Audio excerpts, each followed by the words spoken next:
Aleluya. Bendito es nuestro Dios. Él merece toda la honra, la alabanza, el agradecimiento, nuestro reconocimiento. Vamos a la palabra de Dios en el capítulo 4 de San Lucas. San Lucas capítulo 4, versículo 14. Después de la provocación de Cristo. Después de la provocación de Cristo. Dice el texto que Jesús vino en el poder del Espíritu. Pero hay muchas cosas importantes que mirar allí o que resaltar. Una de ellas es que el texto dice que como era de costumbre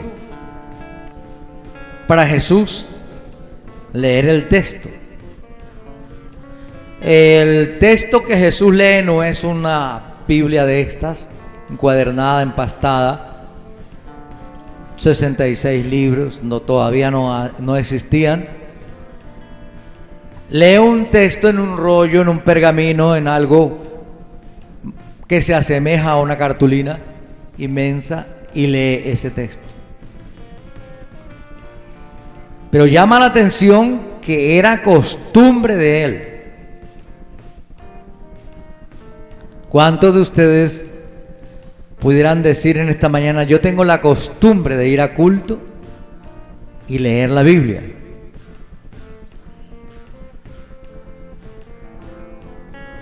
O yo tengo la costumbre todos los días de leer la Biblia. Otra cosa que es importante mirar allí es que Jesús en ese tiempo está aproximadamente en 30 años. A los iniciantes en la sinagoga los recibían a los 12, 13 años, 11, 12, 13 años. Iniciaban a ser miembros de ese grupo, de esa sinagoga.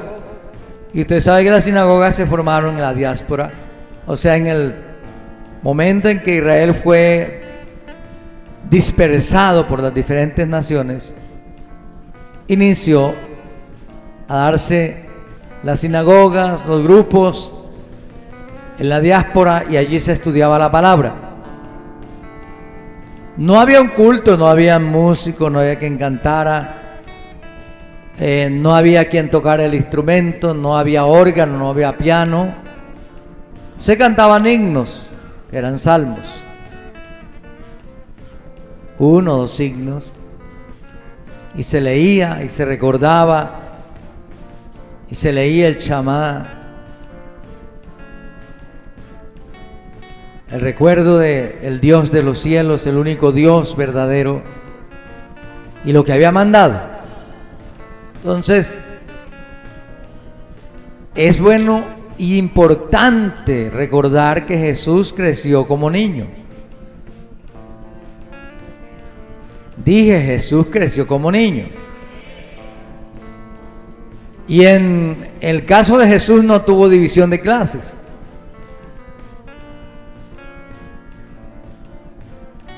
Pero a la edad de hacerse responsable de asistir al culto de la sinagoga, estaba listo.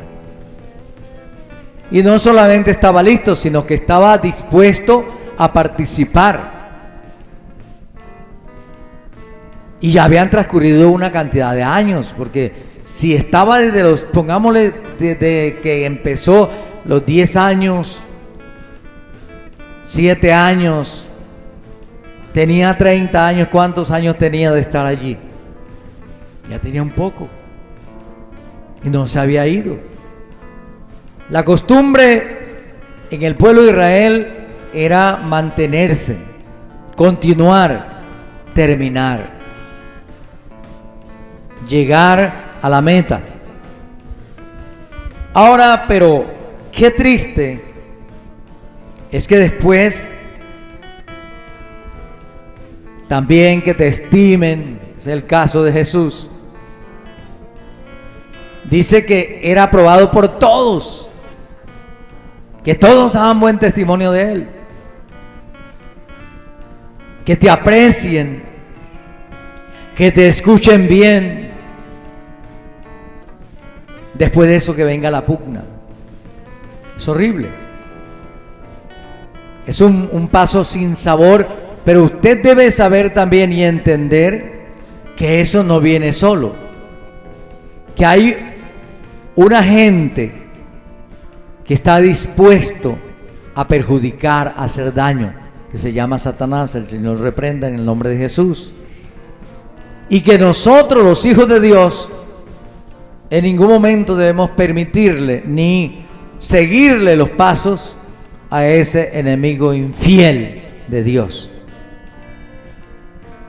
y de la iglesia, por lo tanto. Fue tanta la incomodidad que tuvieron que quisieron despeñarlo por una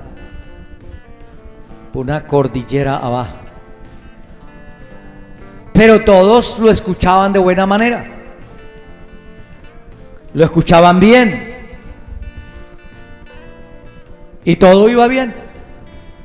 Entonces, en el primer versículo comenzamos a leer que vino a proclamar de la libertad a los cautivos. Alguien dijo que Jesús iba a encontrar a los prisioneros, refiriéndose a todas las personas que estaban en la esclavitud física y espiritual. Pero hay que tener en cuenta también en qué condiciones estaba el pueblo de Israel en ese momento. ¿Sí lo recuerdas? No era un pueblo libre. No era un pueblo que decidía por sí mismo, sino que había sido invadido por otra nación. ¿Cómo puede ser la situación de una nación invadida? Cuando la costumbre de ellos, las costumbres eran totalmente diferentes a los romanos. Los romanos cobraban impuestos, cobraban usura por todas partes, como hoy. Pero los israelitas, algunos aportes eran para el templo y otros se las arreglaban de otra manera, no con impuestos. Las leyes eran leyes que están en las Sagradas Escrituras. Las leyes de Roma eran las leyes democráticas, que existen todavía algunos rasgos de ellas. Entonces, imagínense cómo se encontraba el pueblo. Se encontraba muy acomplejado, sufriendo las leyes paganas, esclavizados por la amalgama de dogmas religiosos, del panteísmo. Ellos creían en un solo Dios, los otros creían en todo lo que se arrastre por la tierra. Tanto que todavía hay historia y rasgos de eso. No se han podido borrar. Entonces, ellos estaban en una condición bastante complicada. Ahora, nosotros sabemos que la esclavitud viene de muchas formas, de muchas maneras, ¿cierto? Viene por el dinero. ¿Por qué más viene? Satanás esclaviza. ¿Qué más?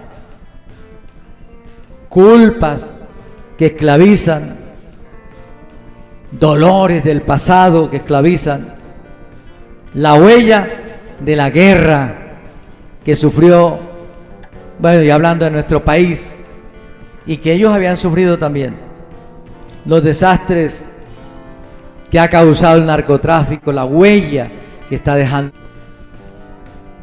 Pero el mundo continúa. El maltrato de padres y de madres que cuando se casaron se fueron a hacer un experimento, porque ninguno de los dos sabía a qué iba. Y eso por lo consiguiente traerá golpes a los niños, a las niñas, mala crianza, mal enfoque, mala distribución, mala corrección, malísimas cosas, principios equivocados. Porque no se tiene el concepto claro de a lo que vamos y qué es lo que vamos a hacer. El machismo, el materialismo, tiene una mentalidad que es simplemente de sexualidad. Y en este tiempo, parecido al tiempo del pueblo de Israel, mucha gente necesita ser liberada. ¿Cierto? Jesús vino para liberarnos. Tenemos que cambiar las cosas y comenzar a buscar ser libres. Pero no la libertad por la cual el diablo agarró la iglesia y se la llevó en muchas partes.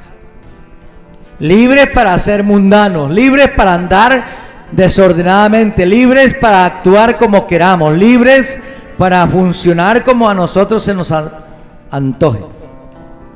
No, eso no es.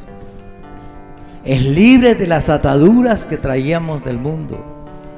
Es libertad de las obras contrarias, de las tinieblas que aprendimos a vivir, que aprendimos a manejar, costumbres antiguas que hemos estado pasando por mucho tiempo y que comúnmente lo que el enemigo trata y quiere es que usted las oculte y aprenda a ser un hipócrita de primera.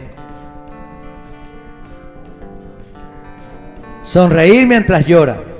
Entonces nosotros debemos prepararnos y alistarnos para ir sacando todo eso de nuestras vidas y rompiendo con las costumbres, con las maneras, con las formas que otros nos mostraron, que otros nos enseñaron, que otros nos dijeron, pero que no son correctas. Jesús vino a dar vista a los ciegos. Y esto se pudiera referir a la vista física.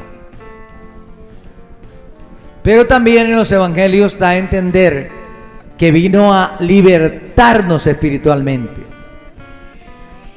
Porque estábamos, y en las cartas de los apóstoles también dice que estábamos cautivos en delitos y pecados. Que estábamos en esclavitud del Dios de este siglo. Y Él vino a libertarnos.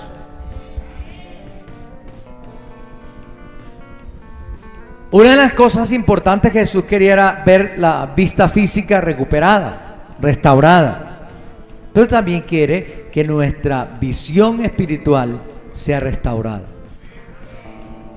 Así que el reunirse en un templo, en una congregación, no es simplemente para hacer lo que hacíamos antes.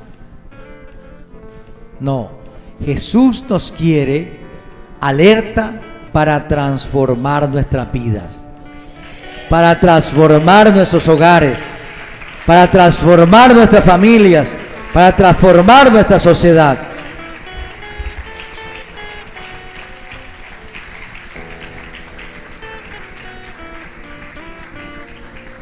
En Hechos de los Apóstoles, capítulo 28, versículo 18, Pablo dice que Jesús lo había enviado a abrir los ojos a los ciegos, a los que no veían el camino del Señor, a los que no entendían el camino de Dios.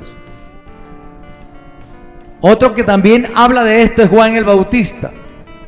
Dice que fue enviado a preparar el camino del Señor, abrirle la vista a los ojos, a los ciegos, abrirle la vista a los que no veían, para que se prepararan y buscaran al Dios de los cielos.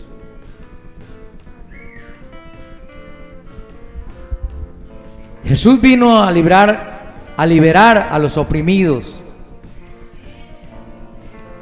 ¿Quiénes son los oprimidos? Significaba aplastado, roto en pedazos,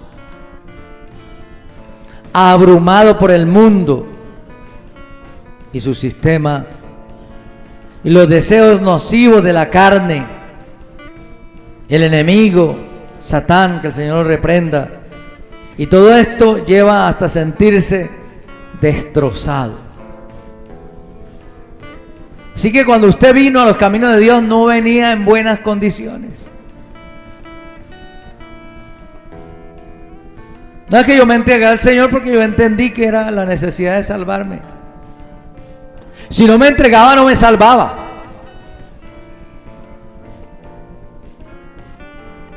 Hermanos, el problema no era que usted quería entregarse, es que usted ya no daba más. Usted estaba aplastado.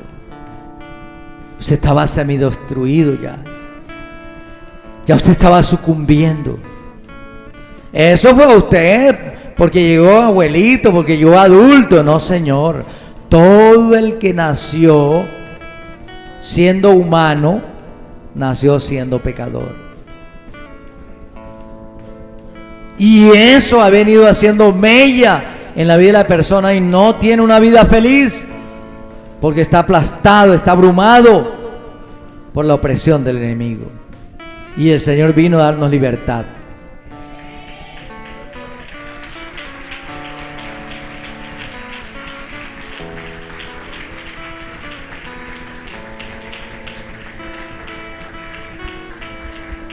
Ahora nosotros tenemos la certeza, la claridad de que Jesús no dudó, no se inmutó para venir a quitarnos el peso de la esclavitud del pecado. Jesús todo el tiempo fue enérgico, lleno de alegría, lleno de bondad, lleno de gracia, para darnos libertad. Pero, ¿dónde notamos eso? En el capítulo 11 de Mateo, versículo 28, dice: vengan a mí todos ustedes los que están trabajados y cargados, que yo les haré descansar. Y la pregunta es, yo he escuchado muchos predicadores que decimos: ¿quién de ustedes se siente cargado y trabajado? Esta noche es la noche oportuna, venga para que descanse. El pecador todo el tiempo de su vida se sentirá cargado y trabajado, semidestruido. Cuando llega el embate de la vida, la situación difícil, lo primero que piensa es ponerle fin a su existencia. Corre a la cantina y ahoga las penas en licor. Pero después que sale de ahí, se levanta al otro día, tiene problemas con la familia, con los hijos, con los vecinos. Y eso lo que está haciendo es demostrando que el peso de la opresión lo está acabando. Necesita entonces a Jesús de Nazaret. Necesita el libertador. Necesita creerle y venir a Él. Jesús vino a proclamar el año de la buena voluntad. Gloria a Dios.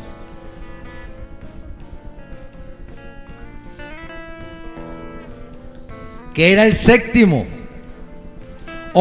y 50º año en los que se cancelaban las deudas de Israel y los esclavos eran liberados.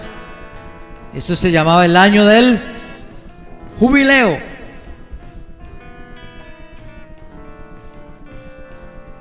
Todos los endeudados de Israel, mire que esa costumbre no es de Roma.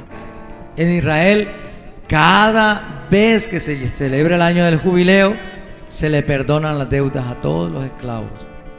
quedan libres para irse, si quieren, y si no, continuar. Y las costumbres, por eso dije, las costumbres eran totalmente diferentes, muy diferentes. Pero escúcheme, Jesús vino a cancelar las deudas, sus deudas, mis deudas, nuestras deudas espirituales que teníamos con Dios. La incapacidad, la imposibilidad de tener comunión con Dios, la imposibilidad de ser amigos de Dios, Él la vino a cancelar. Cuando murió en la cruz del Calvario, cuando pagó el precio por nosotros, nos dio la oportunidad de tener libre acceso al reino de los cielos, libre acceso a la comunión con Dios.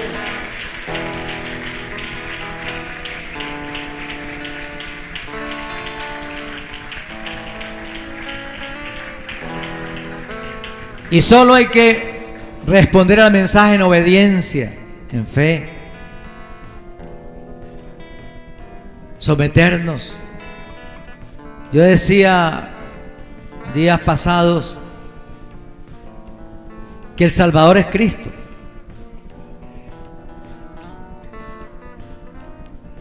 Y entonces, ¿para qué sirve lo otro? Por el mandamiento. Y decía, el mandamiento no salva.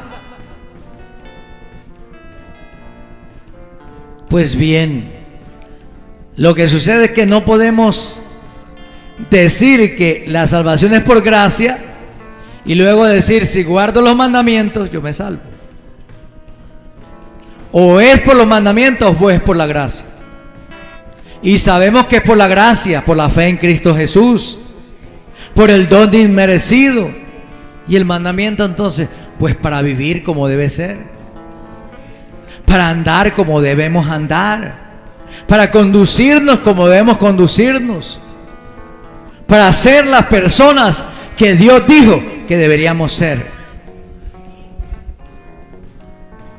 Un comentarista dijo: Jesús ofrece una cancelación total de nuestra deuda espiritual y un nuevo comienzo para todos aquellos que responden a su mensaje en sana obediencia, en sometimiento, en amor, en obediencia. A medida que nos acercamos al fin, necesitamos comprender todo esto, porque muchas de esas cosas vamos a tenerlas que poner en práctica. Pues bien, los ejemplos de la Biblia son para tenerlos en cuenta siempre. Puede que haya cosas que debamos desempeñar en estos tiempos que vienen. Te dicen: no, hermano, a mí se me olvida todo, yo no recuerdo nada, la verdad es que yo no sirvo prácticamente para ningún ministerio. Yo sirvo para venir al culto y sirvo para dar mis ofrendas y mis diezmos y dejarlos ahí y ya. Y cuando venga la persecución, si usted está vivo, ¿qué va a hacer?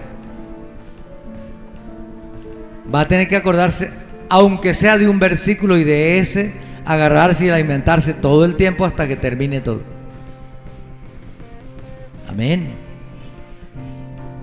Porque hay una razón obvia, que si usted está en Cristo, Jesucristo te libertó. Usted tiene una cabeza nueva, una mente nueva, un corazón nuevo, una vida nueva para servirle al Dios de los cielos. Sí puede, sí puede. Necesita disponerse.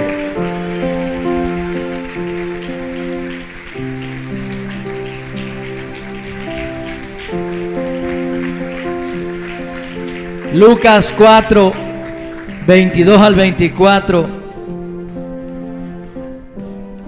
Aunque hablaban bien de Jesús y daban buen testimonio de Jesús,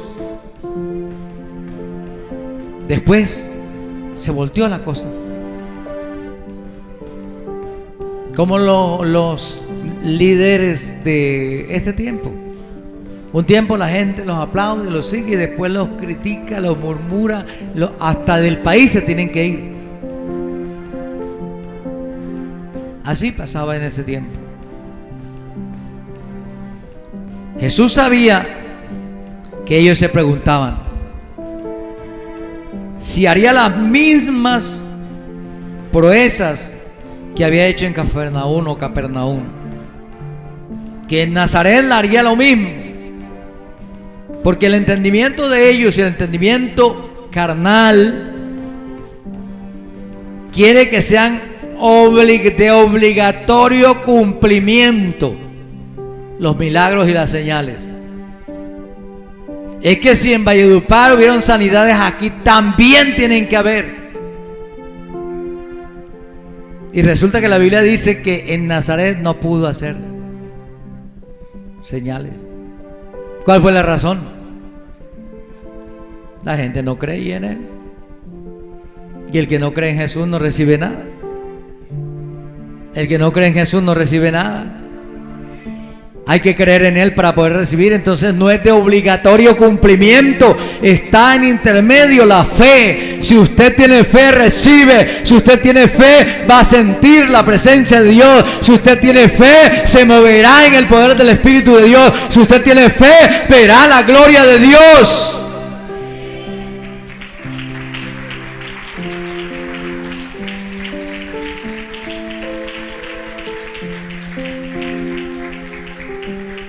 Pero si no estimula su fe, usted continuará así, cada día más seco, cada día más seco y cada día como el tiempo, cada día más frío, cada día más frío. Él sabía que se burlaban de él. Jesús sabía que se burlaban de él y le respondió un refrán que pudiera ser insignificante para nuestro tiempo. Dice: ningún profeta es bien recibido en su propia tierra. Y eso es aplicable al tiempo de hoy. Y eso lo hemos estado trabajando y luchando nosotros, para aceptarnos nosotros mismos, para que los profetas, los ministerios, las personas que le sirven a Dios dentro de nuestra congregación seamos también receptivos y las aceptemos, porque necesitamos aceptarnos unos a otros y recibir el consejo de Dios a pesar de que no nos parezca, porque conocemos. Ellos decían: ¿y ese no es el hijo de José y de María? Y los hermanos no son Judas y fulano y fulano y fulano. Pasa igual hoy. Pero necesitamos como iglesia derribar esas ataduras, tumbar esas murallas, quitar esas fuerzas oscuras que nos impiden disfrutar de una gran bendición. Entonces Lucas 24, 25, 27, en esas siguientes palabras Jesús causó conmoción. Jesús revolvió la olla y llegó el tiempo del descubrimiento. Usted puede tener una vasija donde echa todo el tiempo el agua y la parte de arriba está limpia, pero si usted no le limpia el fondo de abajo, algún día usted lo tropieza y ahí se le va a revolver el agua. Eso pasó con ellos. Mientras el agua se depositaba por encima, estaba limpiecita, todo estaba tranquilo. Era un remanso de paz, era un remanso de tranquilidad. Pero cuando Jesús comienza a recordarle algunas cosas, ellos se encolerizan de una vez. Nosotros somos la nación escogida, somos el pueblo escogido, somos el real sacerdocio, somos la nación santa, somos la iglesia que Dios ha establecido, somos el pueblo que Dios ha colocado en este pueblo. ¿Qué fue lo que él les recordó? Habían muchas viudas en los días o tiempos de Elías. Muchas. Pero a ellas no había sido enviado. Fue enviado a la viuda, aquella viuda de Sarepta. ¿Sarepta de dónde era? No era judía. Era de un puerto de Sidón, de los sidonios. No era judía. ¿Por qué Dios tiene que enviar a un profeta de Él a un pueblo gentil? Pues bien, lo que pasa es que Él estaba expandiendo su reino. El Evangelio, estaba diciéndonos el Evangelio, las buenas nuevas, la libertad va a ir a todas las naciones, tanto judíos como griegos, como gentiles de otras partes del mundo. La salvación va a llegar a ellos, incluyendo el pueblo romano opresor.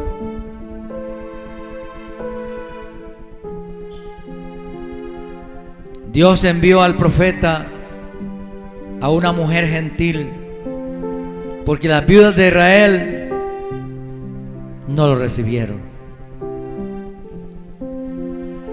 Y así mismo dice de Jesús: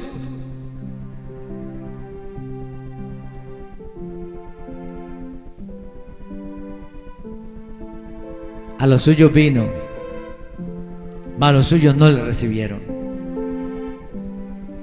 Mas los que creen y los que le recibieron, les dio la potestad de ser hechos hijos de Dios. ¡Qué privilegio! Del mismo modo, dijo él, en los tiempos de Eliseo, muchos en Israel tenían enfermedades en la piel, pero ninguno fue sanado.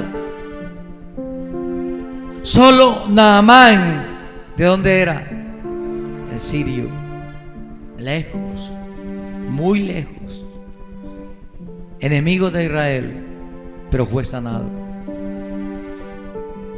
Porque una cosa quiero que entiendas y una cosa Dios quiere que entendamos: el Evangelio es para todo el mundo. El Evangelio es para todo el mundo. La predicación es para todo el mundo.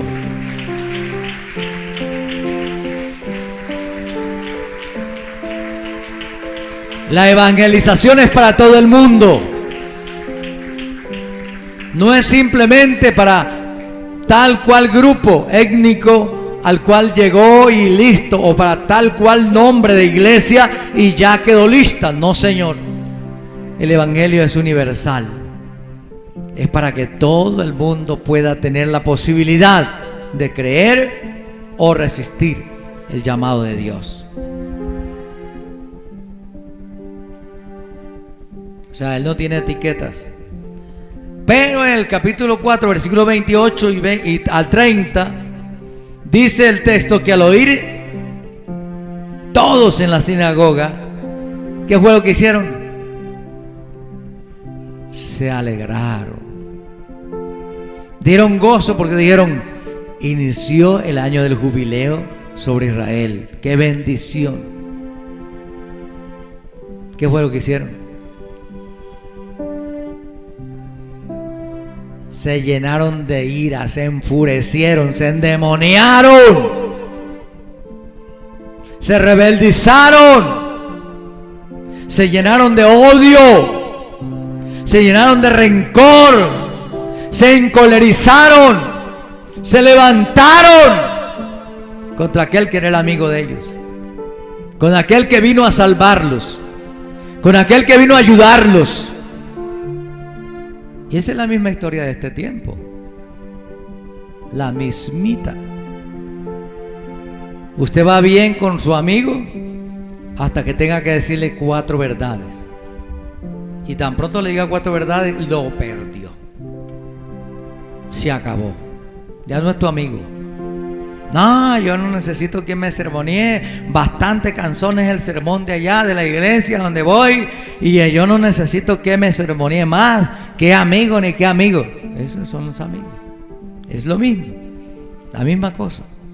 Mientras usted le diga y le aconseje y lo motive y le dé plata, le dé gaseosa, le dé salchichón con queso, lo mantenga bien, usted goza con su amigo.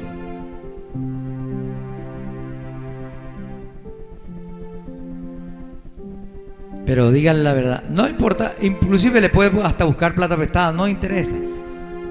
Todo eso se facilita. Lo que no se le va a facilitar es que le diga la verdad.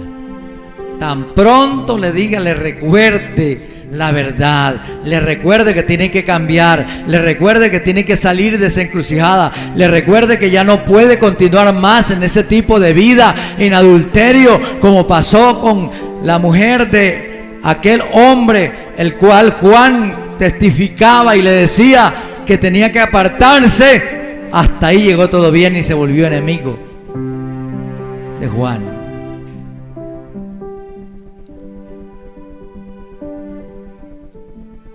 Por eso Jesús dijo: yo no he venido para que tengan paz, sino para que tengan guerra.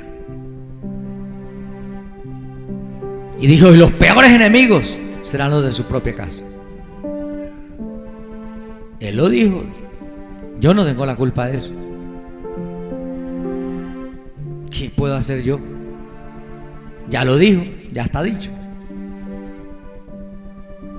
Pero es por eso, es porque nuestro corazón, al no haber sido liberado, nuestra vida no ha sido restaurada, no haber sido transformada. Cuando se nos dice la verdad, nos encolerizamos y nos enfurecemos y nos vamos en contra de aquel que nos dijo la verdad. Y la verdad no la está diciendo él, la dijo Dios. Ya está dicha. Y gracias a Dios porque hay algún valiente que nos diga la verdad aquí. Porque cuando lleguemos y muramos y tengamos que ir al juicio, ya no vale que nos digan la verdad. Ya eso es condenación. ¿Cuántos amigos, le pregunto en esta mañana, cuántos amigos ha perdido usted de esa manera? Jesús vino a libertarnos. Y si esa actitud todavía existe en nosotros, es porque no hemos sido libres. Porque nosotros ahora somos ovejas de su prado. Somos ovejas de su prado. Pero en el caso de Jesús sí era cuestión de tiempo. Oiga, un muchacho que se cría con ellos, que discute con los leyes con los intelectuales de la ley, que ha estado siempre con ellos, y cuando les dice dos comparaciones, oigan, qué tremenda fe la que ustedes tienen, ¿cierto? Que me vienen a decir que haga lo mismo que hice en Capernaum, lo haga aquí también. Pero ustedes no recuerdan que ustedes mismos, cuando Elías estaba vivo, no pudo mandarlo Dios a una viuda del pueblo de Israel porque no quiso creer. Tuvo que enviarla a una viuda de Sarepta de Sidón. La misión de Jesús es liberar a los prisioneros. La misión de Jesús es darle vista a los ciegos. La misión de Jesús es que el que cree en Él lo saca de las tinieblas a la luz admirable. Bendito sea Dios.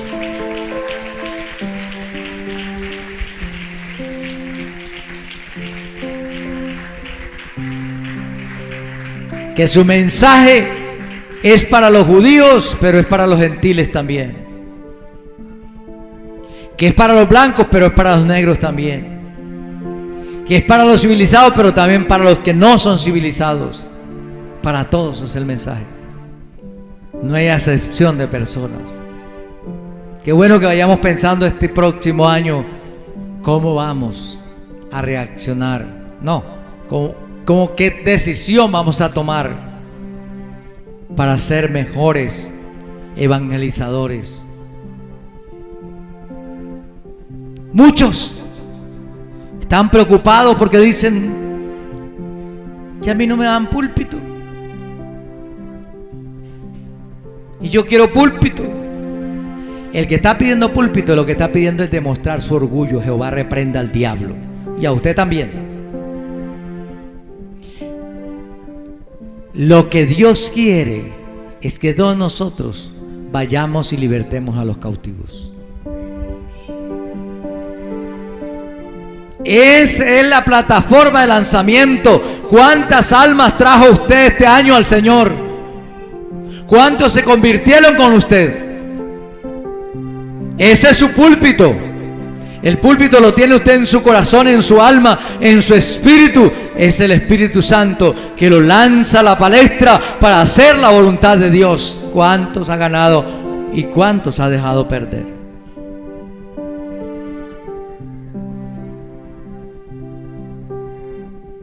Por la tendencia antigua y ambigua, no, eso le corresponde a fulano. Hacemos como el sacerdote, como el levita que pasó por donde estaba el samaritano, pero porque no era lo que le correspondía hacer él, no era leer el libro, ni recoger las ofrendas, ni prender el incienso, ni hacer nada de esas cosas. Entonces lo dejó botado ahí. Es que a mí no me toca eso. Eso le toca a fulano de tal. ¿Quién te dijo a ti esa gran mentira? Jehová reprenda al diablo. A nosotros todos nos toca que decirle a la persona: sin Cristo no hay salvación, sin Cristo no hay vida, sin Cristo no hay salida, sin Cristo no hay hogar restaurado.